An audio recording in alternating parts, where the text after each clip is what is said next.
Lo que hacemos nos carcome interiormente del mismo modo que una enfermedad. Nos consume completamente, física y moralmente nos sume en el desamparo. En muchas familias a veces una madre decide sacrificar una hija. Una va al prostíbulo para sostener al resto de los hermanos, ¿no? He dormido en la calle, he comido de tachos de basura y después cuando volví a la casa de mi papá estaba sola en la casa porque mi papá no estaba, así que ni enterada si yo estaba o no estaba. Y bueno, y esto fue mi niñez. La subjetividad de una mujer prostituida. Digamos, yo me lo he preguntado muchas veces, porque en una primera impresión, muchas mujeres prostituidas no se sienten víctimas de víctimas de explotación. Sienten, y así lo expresan al menos, o hay un discurso así muy, a mi gusto, armado o defensivo, de que han elegido, de que ellas, esta es su manera en que pueden sobrevivir, que de esa manera manejan sus horarios, y eso lo puede repetir ella como más o menos el 80% de la sociedad. Vos pensás que está todo bien, que haces las cosas bien y que, bueno, está bien, que vos estás usando al tipo que te está pagando, pero no es el tipo que te está usando a vos. El principal impacto es a otro nivel, digamos, ¿no?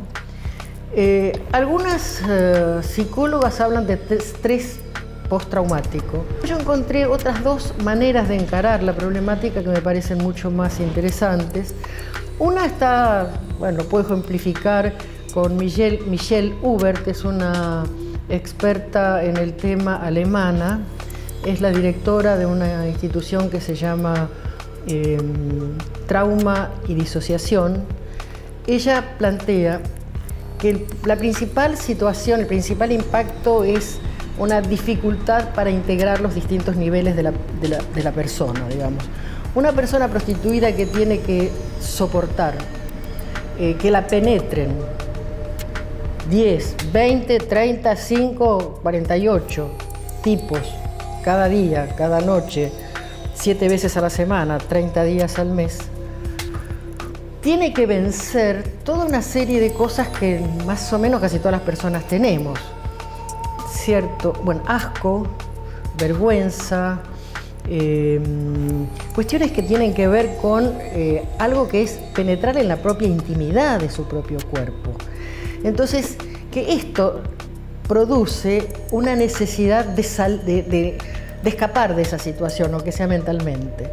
Entonces plantea como una respuesta a esa situación la disociación. Cuando tuve Fiolo, el mío, por ejemplo, cuando no sabía trabajar, yo no sabía andar descompuesto, no quería ir a trabajar, él me llevaba obligada y se sabía poner al frente así para que yo trabajara. Pero yo no levantaba la cabeza porque sabía que si yo tardaba un rato con alguien, la paliza iba a ser peor.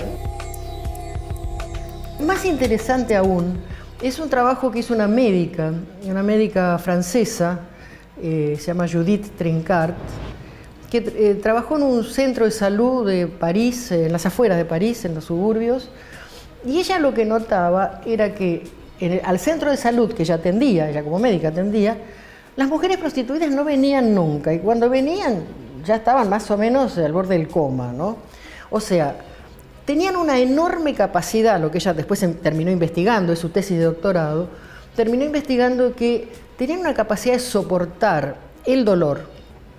Podían tener infecciones terribles internas, con dolores, lesiones, y las soportaban como si nada. Y se dio cuenta de que también se producían como procesos, yo le pongo defensivos, pero ella no habla de procesos defensivos, que es una manera de, ella le llama descorporización. Es como una distorsión de la propia imagen, de la propia imagen corporal, digamos, que lleva incluso como a procesos de anestesia. Muchas veces me ha pasado que sí, que me han violado y a la fuerza, porque yo he querido cobrar antes y me han dejado tirada. El placer es otra cosa, ¿eh? Sobre todo yo como feminista y todas las feministas hemos desde hace muchos años luchado para que la sexualidad para las mujeres no sea una obligación. para que la sexualidad no estuviera solamente atada a la reproducción.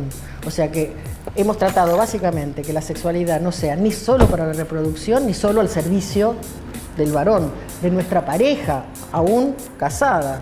Así que no puedo aceptar que la sexualidad se convierta en un trabajo, ¿sí?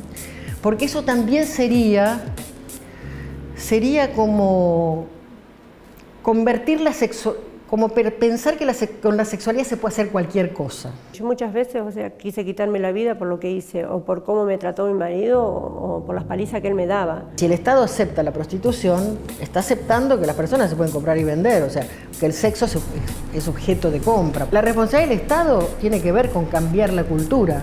Pero ¿a qué Estado le vamos a reclamar esto? Tenemos un Estado patriarcal.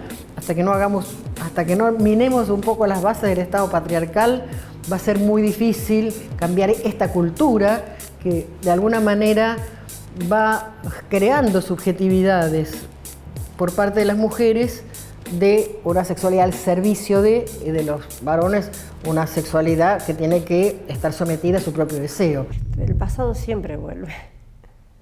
Siempre vuelve. O te cruzás a alguien, o te encontrás a alguien, y volvés a pensar en lo de antes, y el miedo de que se enteren tus hijos, y el miedo siempre está. Hay cuestiones que no se pueden mercantilizar. Las personas son personas. Y no es una cuestión moralista, digamos, no es una cuestión moralista.